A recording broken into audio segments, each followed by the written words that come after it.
beauty of a Bill Gates and a Steve Jobs and all of these minds that have now allowed us to be on an internet and a smart device allows us to go and see almost in real time or in archive life responses from the Honorable Minister Louis Farrakhan. He has dealt with this question time and time again in his interview with Mike Wallace. He has dealt with it even recently, as I would say to the audience, go and watch the interview with the Breakfast Club and watch the interview with our brother Sway with his morning show.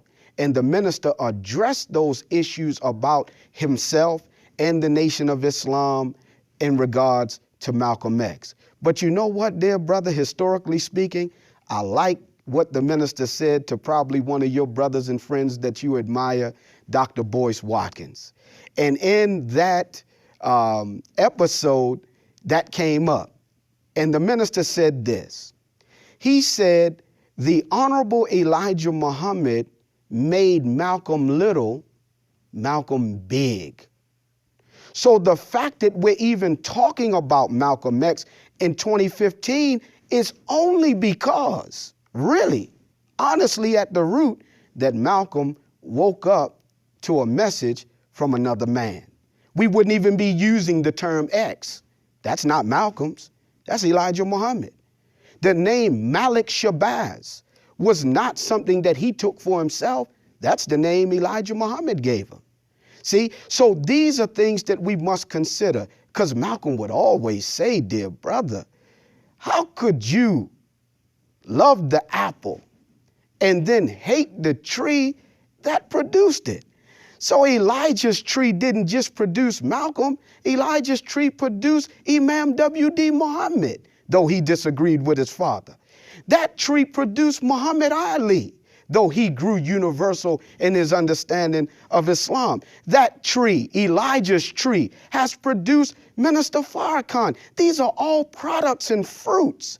But as each fruit is different in shape and tone and shade, they all come from that root and from that source. I close with this. Malcolm X had a profound impact on me, his life, his story. And it is still impacting young brothers, young sisters, free thinkers, those that are studying him. But what was he before he heard the call? There are some that want to go far back and dig up dirt on him as they are trying to dig up something on Minister Farrakhan's involvement in Malcolm's death. Same enemy, just different faces. So what is my point?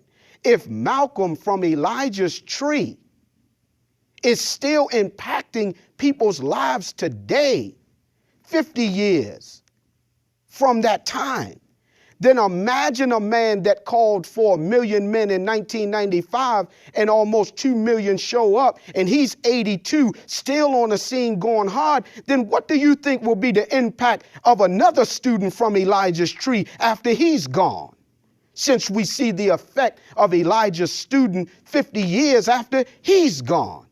Let us be real, brother. This is not about a petty argument between one or the other. Both are from Elijah's tree, and both are doing the work that they were supposed to do by the grace and mercy of God.